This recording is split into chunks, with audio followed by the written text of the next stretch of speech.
여러분 안녕하십니까. 여수 MBC 뉴스데스크입니다. 여수 웅천지구 부영아파트의 신속한 하자 보수를 촉구하는 목소리가 높아지고 있습니다. 여수시의회 정경철 의원은 최근 본회의 10분 발언을 통해 웅천 부영아파트의 부실 시공으로 입주민들의 주거 안정권이 침해당하고 있다며 부영 측은 하자 보수를 신속하게 완료하고 여수시도 철저한 관리 감독을 통해 주민들의 불편이 반복되지 않도록 해야 한다고 강조했습니다. 한편 웅천지구에 들어선 부영아파트 4개 단지에서는 지난 2015년 이후 모두 2,200여 건의 하자가 접수됐으며 이 가운데 100여 건은 현재 처리 중입니다. 전라남도가 저소득층 가구의 따뜻한 겨울 나기를 위해 연탄 쿠폰을 배부하고 있습니다. 전라남도가 시군 읍면 동사무소를 통해 배부하는 올해 연탄 쿠폰은 가구당 40만 6천 원으로 최종 결정됐으며 지난해에 이어 도내 5천여 가구가 혜택을 받을 것으로 예상됩니다. 연탄 쿠폰 지급은 저소득층의 동절기 난방비 부담을 줄이는 등 최소한의 에너지 복지 실현을 위한 민선 7기 서민 배려 시책 사업입니다. 지역 곳곳에서 새해 해맞이 행사가 예정된 가운데 여수세계 박람회장 스카이타워에서도 무료 입장 행사가 진행됩니다. 여수세계 박람회재단은 시민과 관광객을 위해 다음 달 1일 오전 6시부터 9시까지 스카이타워 전망대에 무료 입장을 실시하고 스카이타워 주차장도 오전 10시까지 무료로 개방한다고 밝혔습니다. 박람회장에서는 스카이타워 외에도 국제관 D동과 주제관 옥상 등에서 해돋이를 감상할 수 있습니다. 2019년 기해년 새해가 다가오고 있습니다. 남해안, 그중에서도 여수 일대에 해돋이 명소가 많다는 사실 알고 계신가요? 바다와 산, 그리고 우주 전망대에서 바라보는 일출 명소를 박민주 기자가 소개합니다.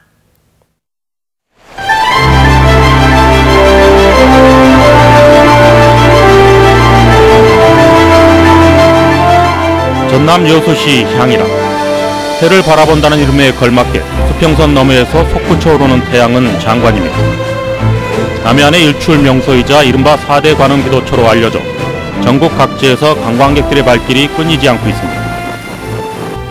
순천만의 광활한 갯벌 너머로 일출이 시작됩니다. 드넓은 갓대밭과 비상하는 철새들 사이로 모습을 드러내는 붉은 태양은 자연의 신비를 느끼기에 충분합니다. 산과 바다, 하늘이 어우러져 한 폭의 그림 같은 풍경을 만들어냅니다. 전남 광양 구봉산 전망대는 광양만권과 멀리 남해까지 볼 수 있는 장소입니다. 여수 광양을 잇는 이순신 대교와 짙푸른 바다, 광양항을 한눈에 담을 수 있습니다. 고흥 남열해수욕장은 막힘없는 시야가 해돋이 관광객들의 눈길을 사로잡습니다. 올해는 고흥 우주발사 전망대도 문을 열어 특별한 경험을 선사하게 됩니다. MBC 뉴스 박민주입니다. 고흥군이 내년을 놓쳐서는 안 될 지역 발전의 적기라며 경제와 복지, 관광, 인구 등 6가지 군정 방향을 제시했습니다. 고흥군은 최근 발표한 2019년 신년사에서 지난 6개월은 민선 7기 군정을 설계하고 변화와 개혁의 첫발을 내딛는 시기였다며 내년은 고흥의 새로운 미래를 열기 위해 본격적으로 질주하는 한 해가 되도록 지역 발전과 군민 행복이라는 목표를 향해 전력 투구할 것이라고 밝혔습니다. 고흥군은 이를 위해 지역 경제 성장 기반의 구축과 맞춤 복지 실현, 머무는 관광의 토대 마련, 인구 감소 제로화와 칭찬받는 군정 실현 등의 행정력을 모으기로 했습니다.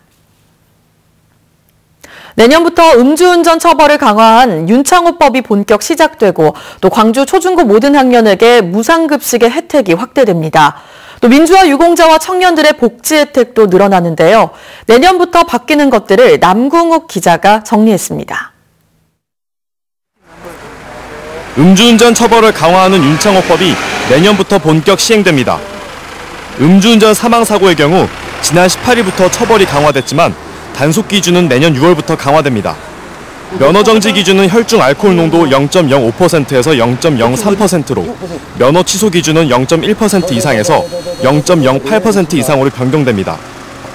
현행 혈중 알코올 농도가 0.05%에서 0.03%로 강화가 됩니다. 성인 남성 소주 1잔 내지 2잔이면 충분히 나오는 수치입니다. 청년 실업률이 사회적 문제로 떠오르면서 청년들을 대상으로 한 정책이 확대됩니다. 광주시는 청년 구직자들을 위해 1년에 3번까지 정장을 무료로 빌려주고 증명사진을 촬영해줍니다. 전라남도는 청년 구직활동수당을 최대 300만 원까지 지원하고 도내 중소기업에 취업한 청년의 근속 장려금을 2천만 원까지 지원합니다. 민주화운동 유공자에 대한 혜택도 확대됩니다.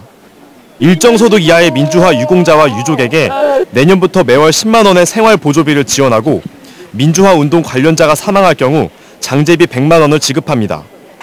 민주화운동을 해서 참여하셨던 분들에 대한 어떤 지역 사회의 그런 위로나 감사에 광주시는 또 의료급여 수급자에게 임대보증금 50%를 무이자로 지원하고 지역경제 활성화를 위해 지역화폐를 도입합니다.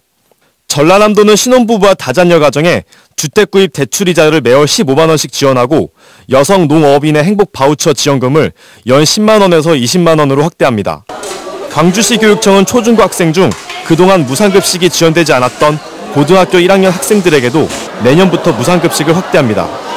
MBC 뉴스 남궁욱입니다. 순천시가 농업정책 수립을 위해 농민들의 참여를 확대합니다. 순천시는 다음 달 10일까지 쌀농사나 채소 원예 등 17개 분야에서 일하는 농민들을 대상으로 희망농정소통위원회 위원들을 공모하고 농민들을 위한 정책 마련에 자문 역할을 맡길 계획입니다. 이번에 구성될 희망농정소통위원회는 농민과 농업기관, 전문가 등이 참여하며 시장 직속의 상설협의기구로 활동하게 됩니다. 광양시가 올해 광양시민의 삶의 질을 살펴보는 사회지표 작성을 완료했습니다. 광양시가 지난 8월 29일부터 9월 10일까지 관내 1,008개 표본 가구를 대상으로 사회지표를 조사한 결과 전반적인 가족관계 만족도는 평균 68.5%로 조사됐으며 이상적인 가족 구성 형태로는 부모와 미혼 자녀가 함께 사는 것이 39.8%로 가장 높았습니다. 가구 부채는 시민의 52.7%가 부채가 있는 것으로 조사됐으며 인구 증가를 위해 필요한 정책으로는 산단 조성을 통한 기업 유치와 양질의 청년 일자리 창출로 나타났습니다. 전라남도가 집중호우에 따른 농경지 침수 등 해마다 되풀이되는 재해를 예방하기 위해 대대적인 용배수로 정비 사업에 나섭니다. 전라남도는 최근 농어촌 공사와 함께 도내 용배수로를 합동 점검한 결과 정비가 필요한 구간이 1,048km에 이른다며 이 가운데 집중호우 시 침수가 우려되는 121km를 내년 4월까지 정비합니다.